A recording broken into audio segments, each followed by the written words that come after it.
महर्षि वाल्मीकि जी ने रामायण की रचना की है और इस वाल्मीकि रामायण के अयोध्या कांड का हम सभी स्वाध्याय कर रहे हैं।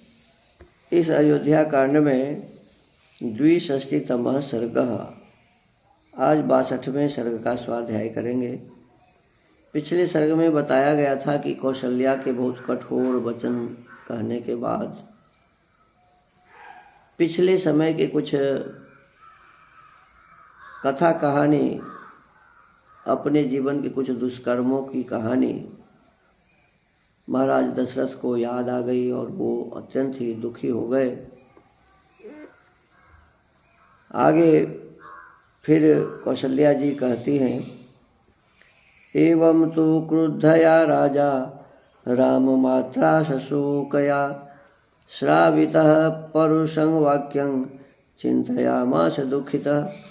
शोकमग्न हो कुपित हुई श्री राम माता कौशल्या ने जब राजा दशरथ को इस प्रकार कठोर वचन सुनाया, तब वे दुखित होकर बड़ी चिंता में पड़ गए। चिंतयित्वा च स च नृपो मोह व्याकुलितेन्द्रिय अथ दीर्घेन कालेन संज्ञामाप परंतप।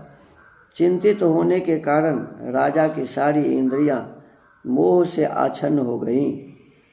तदनंतर दीर्घ काल के पश्चात शत्रुओं को संताप देने वाले राजा दशरथ को चेत हुआ। ससंज्ञामुपलभ्यैव दीर्घमोषणं च निःश्वसन् कौसल्यां पार्श्वतो दृष्ट्वा ततश्चिंतामुपागमत्। होश में आने पर उन्होंने गरम गरम लंबी सांस ली और कौशल्या को बगल में बैठी हुई देख वे फिर चिंता में पड़ गए।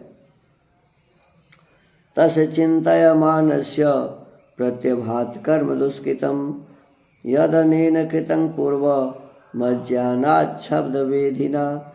चिंता में पड़े पड़े ही उन्हें अपने एक दुष्कर्म का स्मरण होया आया, जो इन शब्द वेधी बाण चलाने वाले नरेश के द्वारा पहले अनजान में बन गया था। अमनस्तेन शोकेन राम शोकेन च प्रभो द्वाभ्यामपि महाराज शोकाभ्यामभिक्षिप्यते। उस शोक से तथा श्री राम के शोक से भी राजा के मन में बड़ी वेदना हुई। उन दोनों ही शोकों से महाराज संतप्त होने लगे। दह्यमानस्तु शोकाभ्याम कौसल्या माह दुःखितः वेपमानोऽञ्जलिं कृत्वा प्रसादार्थमवाङ्मुखः। उन दोनों शोकों से दग्ध होते हुए दुखी राजा दशरथ नीचे मुंह किए थर थर कांपने लगे और कौशल्या को मनाने के लिए हाथ जोड़कर बोले, प्रसादये त्वां कौसल्ये रचितोऽयं मयाञ्जलिः वत्सला नाचा निशंसात् च त्वं हि नित्यं परेष्वपि। कौशल्ये, मैं तुमसे निहोरा करता हूँ, तुम प्रसन्न हो जाओ। देखो, मैंने ये दोनों हाथ जोड़ लिए हैं। तुम तो दूसरों पर भी सदा वात्सल्य और दया दिखाने वाली हो, फिर मेरे प्रति क्यों कठोर हो गई?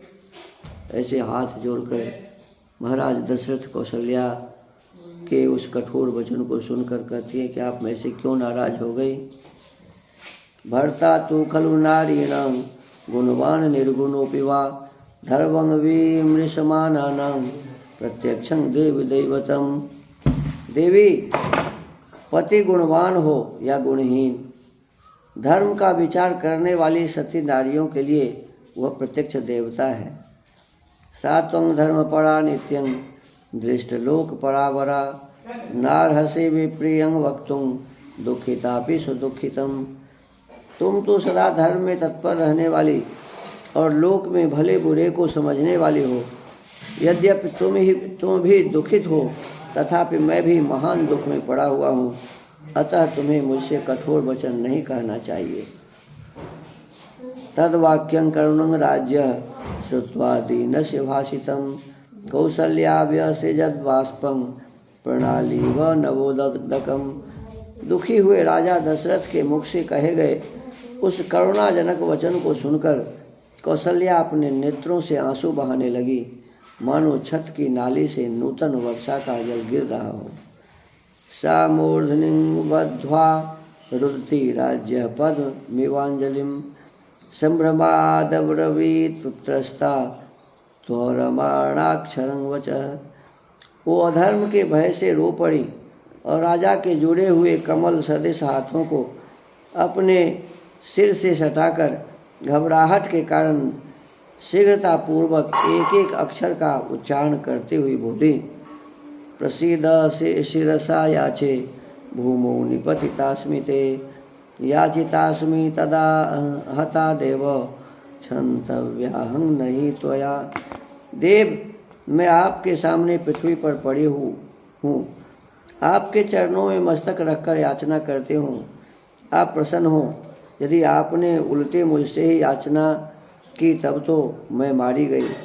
मुझसे अपराध हुआ हो तो भी मैं आपसे क्षमा पाने के योग्य हूँ, प्रहार पाने के नहीं।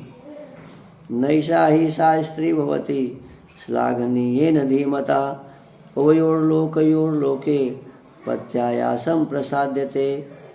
पति अपनी स्त्री के लिए यह लोक और परलोक में भी स्पृहणीय है। इस जगत में जो स्त्री अपने बुद्धिमान पति के द्वारा मनाई जाती है वह कुल स्त्री कहलाने के योग्य नहीं है। जानामि धर्मं धर्मज्ञ त्वां जाने सत्यवादिनं पुत्र शोकार्तया तत्तु मया किमपि भाषितम्। धर्मज्ञ महाराज, मैं स्त्री धर्म को जानती हूँ और यह भी जानती हूँ कि आप सत्यवादी हैं। इस समय मैंने जो कुछ भी न कहने योग्य बात कह दी है वह पुत्र शोक से पीड़ित होने के कारण मेरे मुख से निकल गई है।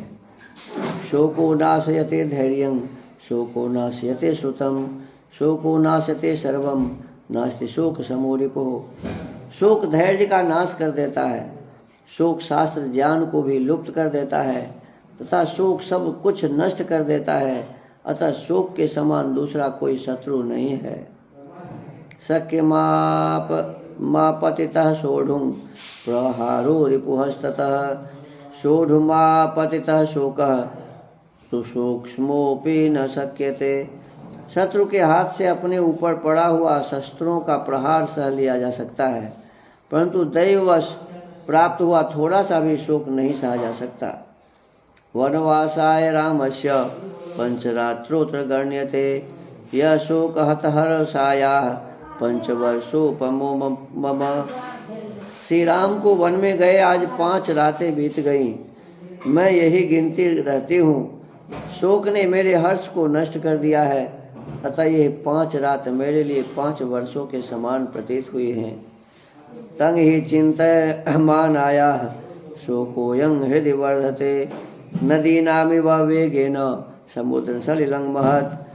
श्री राम का ही चिंतन करने के कारण मेरे हृदय का वह यह शोक बढ़ता जा रहा है, जैसे नदियों के वेग से समुद्र का जल बहुत बढ़ जाता है। एवं ही कथयन्त्यास्तु कौसल्यायाः शुभं वचः मंदरश्मिरभूत सूर्यो रजनी चाभ्यवर्तत। अथ प्रह्लादितो वाक्यैर्देव्या कौसल्यया नृप शोकेन च समाक्रांतो निद्राया वशमेयवान्। कौसल्या इस प्रकार शुभ वचन कह ही रही थी कि सूर्य की किरणें मंद पड़ गईं और रात्रि काल आ पहुंचा। देवी कौसल्या की इन बातों से राजा को बड़ी प्रसन्नता हुई। साथ ही वे श्री राम के शोक से भी पीड़ित थे।